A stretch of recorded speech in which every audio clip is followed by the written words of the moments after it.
All right. Physical geography of South Asia. This region lies between the tropics with temperatures that are generally warm.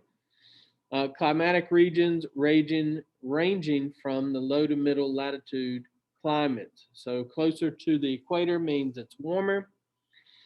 India, if you look down here, dry, arid, down here in the south, humid, sort of, temperate kind of weather. Dry winter is what you find here, kind of like we have here, actually. Um, and then up here, you have, your dry, arid regions here in Pakistan.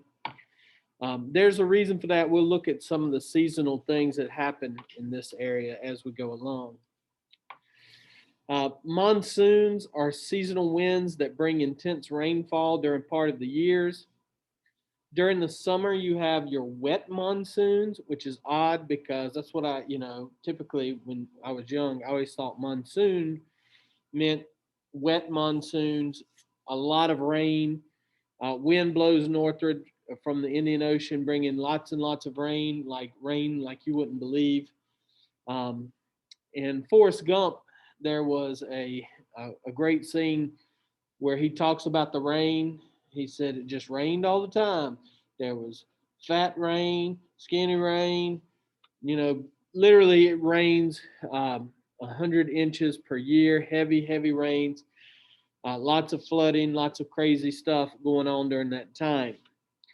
During the winter, you have a dry monsoon. It usually occurs from November to April. The winds reverse direction and blow southward. The air from this direction is dry. Extremely dry monsoon seasons can destroy crops, which threaten the farmer's livelihood and the economic well being of the region. Not to mention, a heavily populated area needs, you know, good growing seasons or they're going to, lack food. And here you just see a couple of maps that show you how the rainfall comes. If you look here, the rainfall from the summer or wet monsoon comes up through the south. Uh, okay, up. Why does it do that?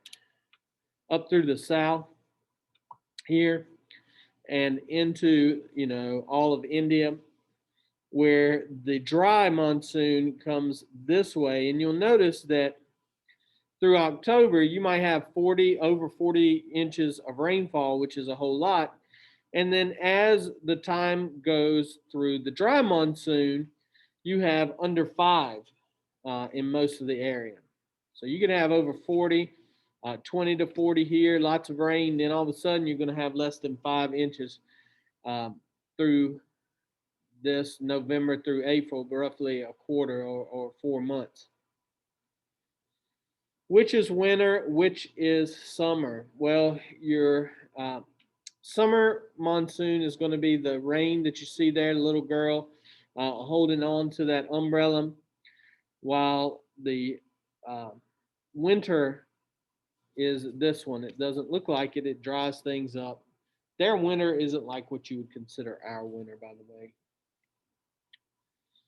Um, Precipitation totals here more than 200 centimeters that you find annual rainfall. The average annual rainfall for Virginia is close to 115 centimeters. What can you infer about the climate? Well, they just get a lot of rainfall. There you see guys walking around during the monsoon, the wet monsoon.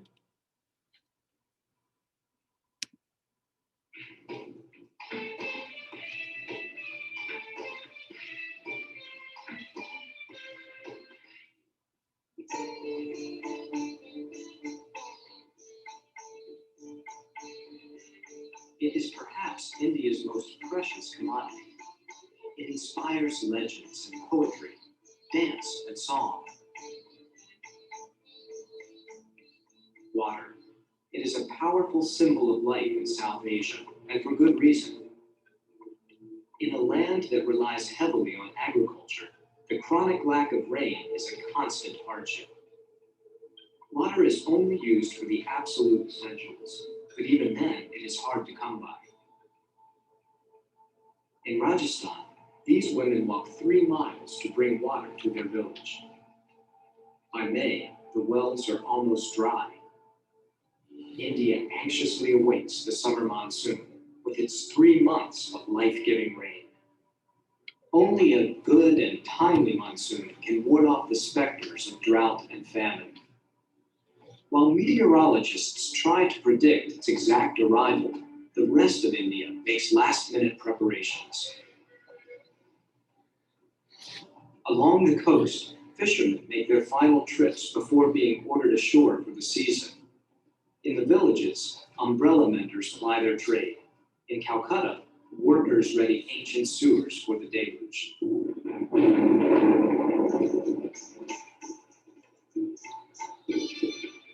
And a deluge it is. It will rain on and off, but mostly on, for 90 days. During that time, South Asia will receive nearly 80% of its annual precipitation. In the countryside, farmers plant rice in the wet fields. In the villages, life goes on with umbrellas. Even city dwellers welcome the rain and shrug off the inconvenience. The foothills of the towering Himalaya are witness to extremes of the monsoon drama. The mountain town of Cherrapunji is known as one of the wettest places on Earth. The weekly rainfall is measured in feet rather than inches. The water swelling the neighboring streams and rivers will help to sustain India for the rest of the year. Yet the monsoon has a darker side as well. The rain streaming down the mountains often contributes to landslides and swollen rivers. Now that's crazy. In the delta regions of northern India and Bangladesh, where the rivers meet the rising sea, there is widespread flooding. This threat of destruction does not keep South Asia from welcoming the monsoon.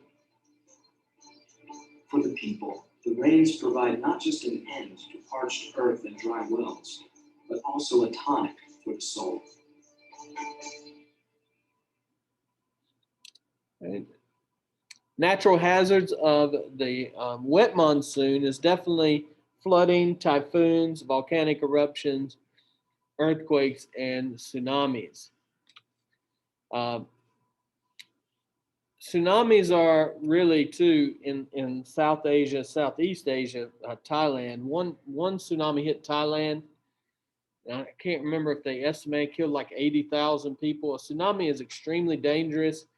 What happens is there's an earthquake in the ocean, and it causes huge tidal waves, and basically just destroys anything in its path.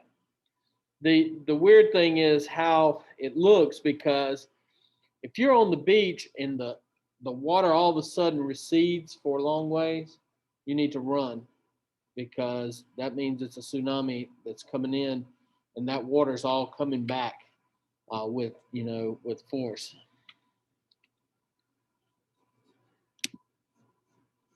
A tragic scene. Entire cities flooded, entire towns inundated, an unending stream of floating debris. Buildings, cars, people swept away in an unstoppable wave. It's a brutal reminder that tsunamis are dangerous and unpredictable. But what causes these giant waves, and what can be done to minimize their impact? Tsunamis can strike with little warning because they're usually triggered by a sudden displacement of ocean water, like volcanic eruptions, landslides, meteorites, or the most common culprit, earthquakes.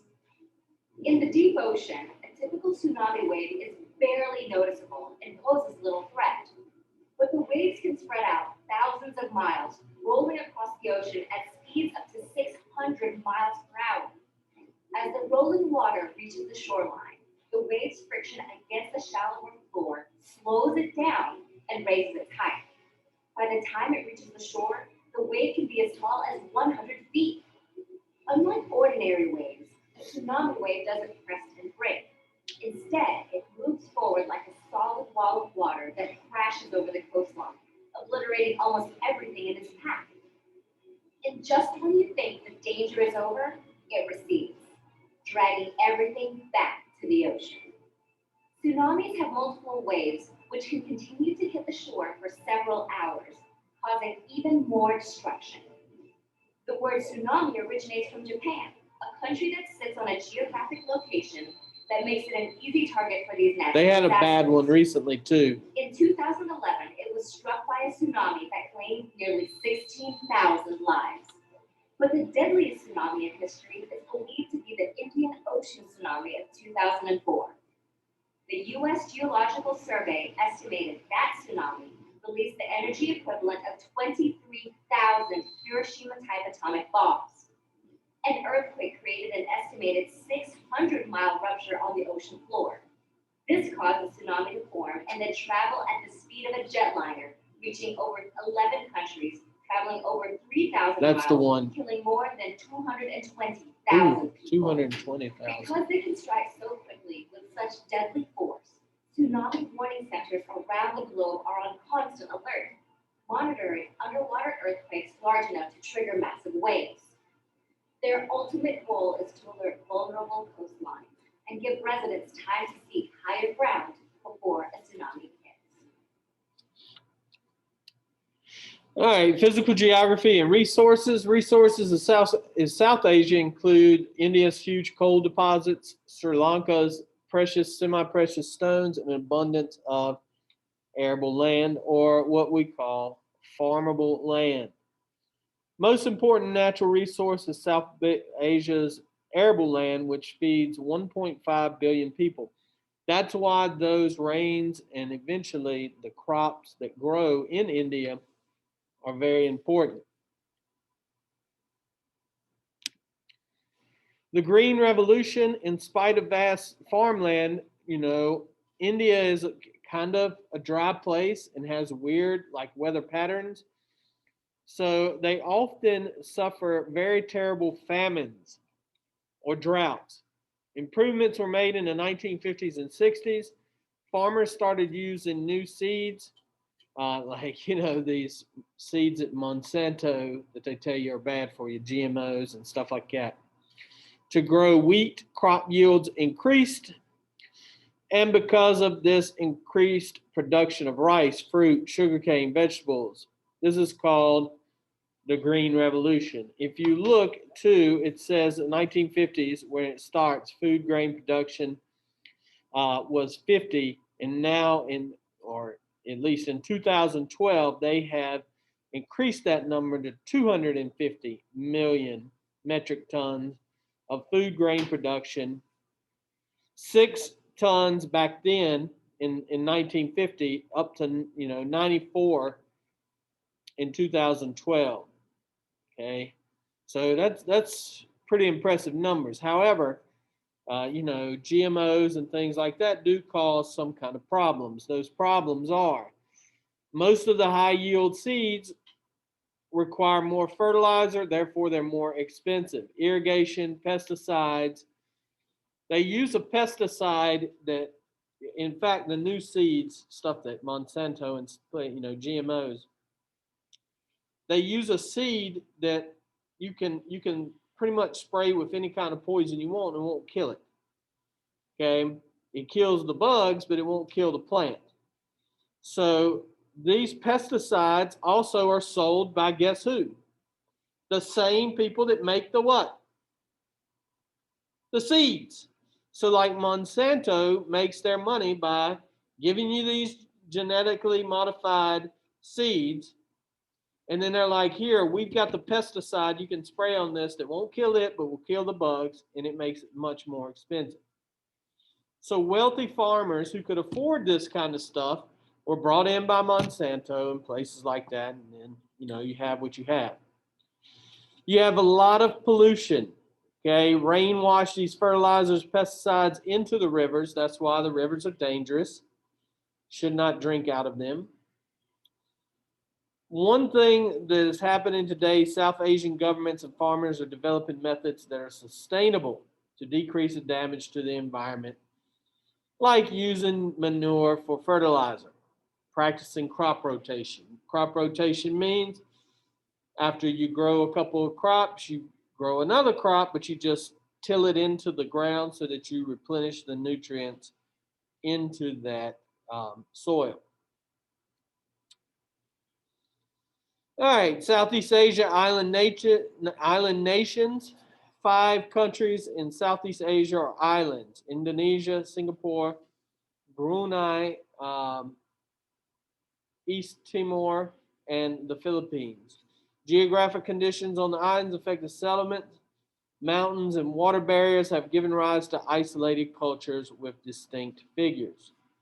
4 tectonic plates come together in this area. That means that volcanoes are often common in these areas. Most are dormant.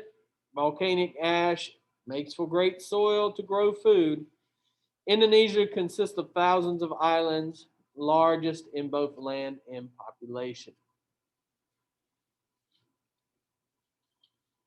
There you see Krakatoa, Indonesia. The economies of Southeast Asia have seen rapid integration through global economy, which has led to many benefits and challenges. Varied economies in the region, they range from subsistence and commercial agriculture. Subsistence farming means just growing up for you or for your family. And then you have commercial to agriculture to high-tech industrial manufacturing and service industries. Rice field in the Philippines, you see there. You see people who grow coconut, rubber trees. I don't know if y'all knew that, but rubber and stuff like that actually is a natural thing that you find. Vulcanization of rubber, for example, is how you produce tires and stuff. But cotton and wheat fields in India and tea plantations in Malaysia. Fishing is a major source of food and employment in Southeast Asia. Oh, and there you see a fishing boat in Pattaya City, Thailand. I don't know if I have pictures of Thailand on here, on this computer. Humans have a powerful impact on the land and the way that it is used. One way they can protect the earth is through conservation.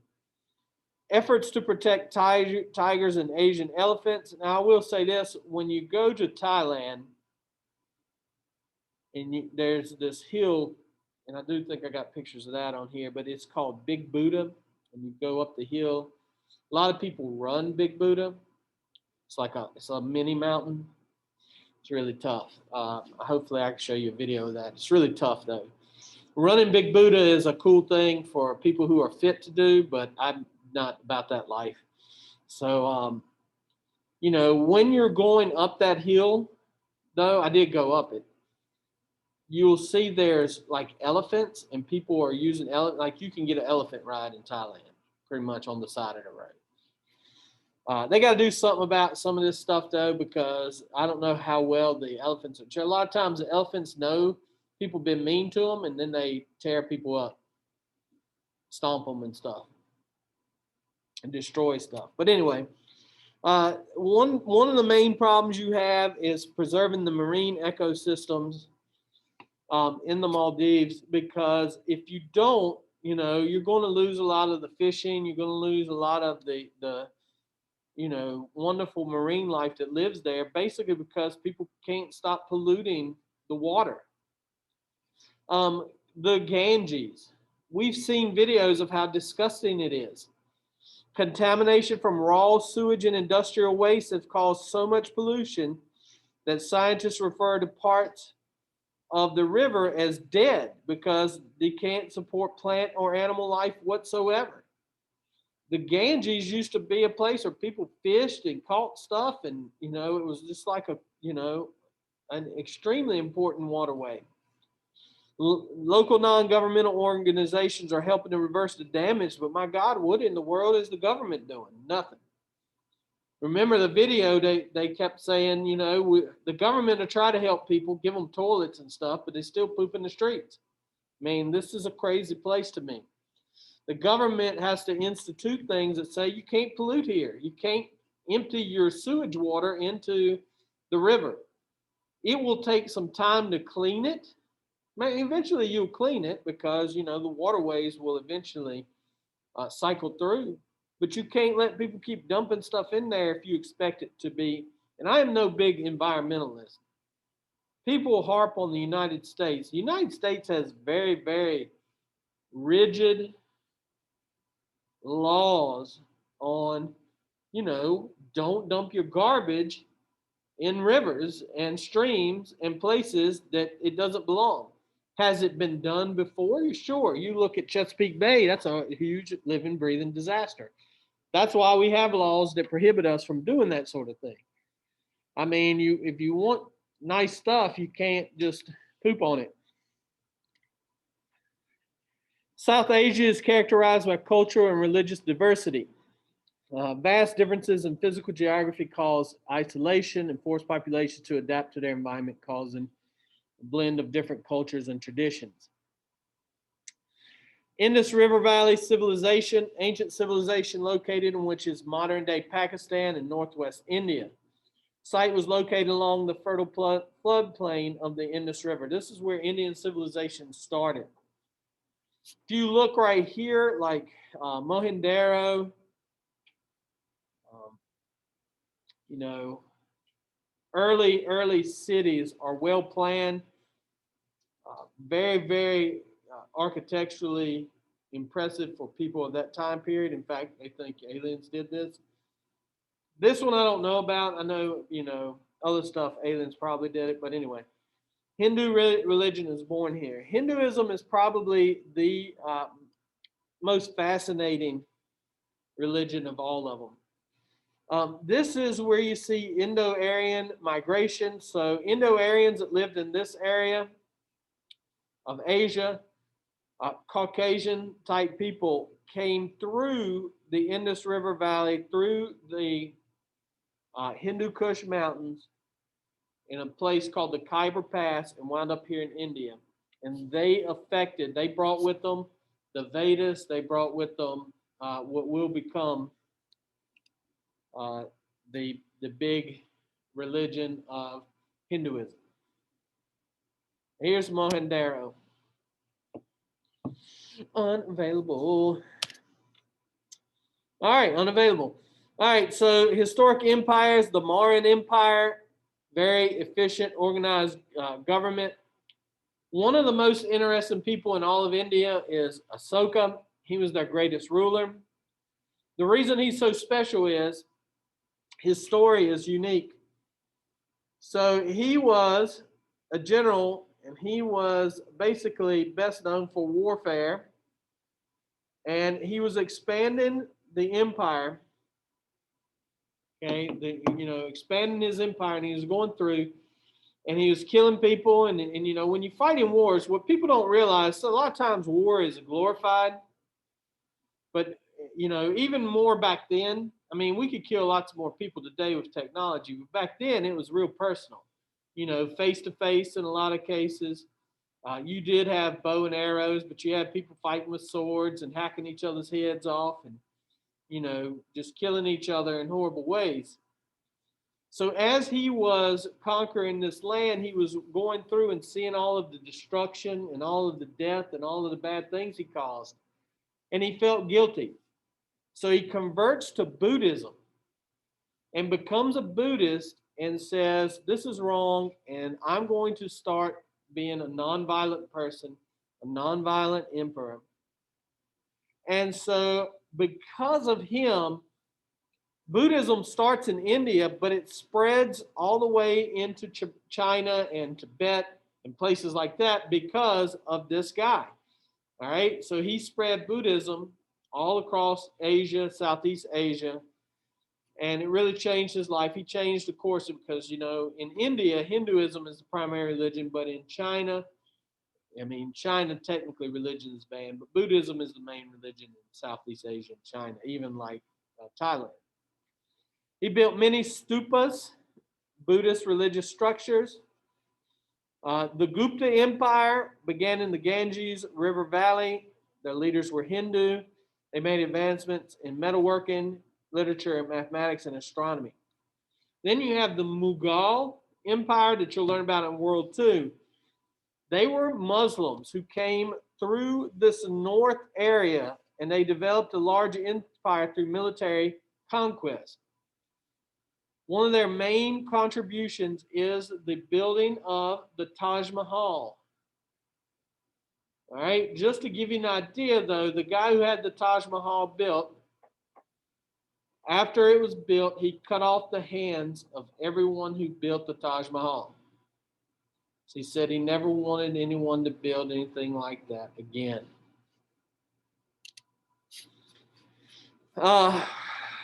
Colonization in India. The British established the East India Company, beginning an extensive trading relationship with countries in East and South Asia. As the Mughals declined, the East India Company was eventually able to take over parts of India, and this turned into colonialism, where the British would use trade practices that favored Britain and crippled India's economic growth. Independence and partition. Most of the Indians hated the British, and there's a lot to do with that. I don't want to go into too much of it because, you know, it does have something to do with, you know, religion and things like that.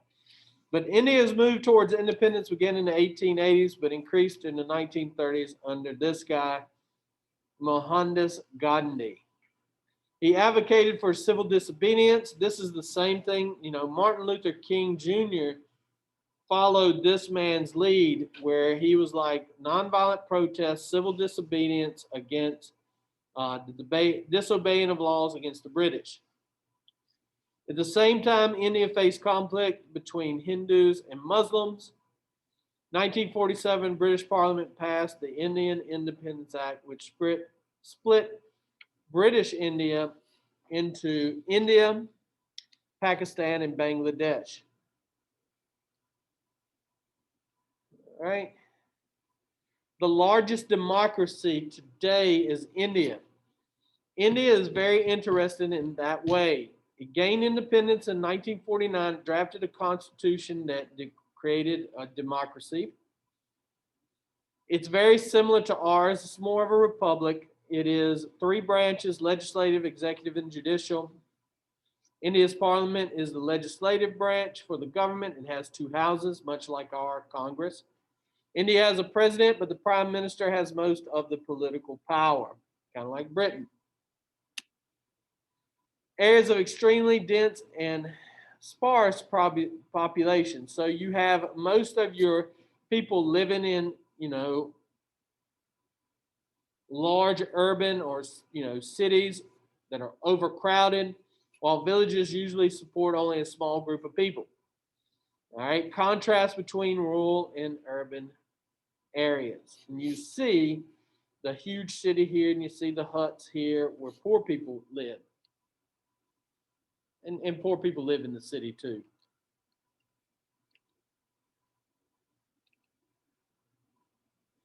All right, I'm going to stop there. In that.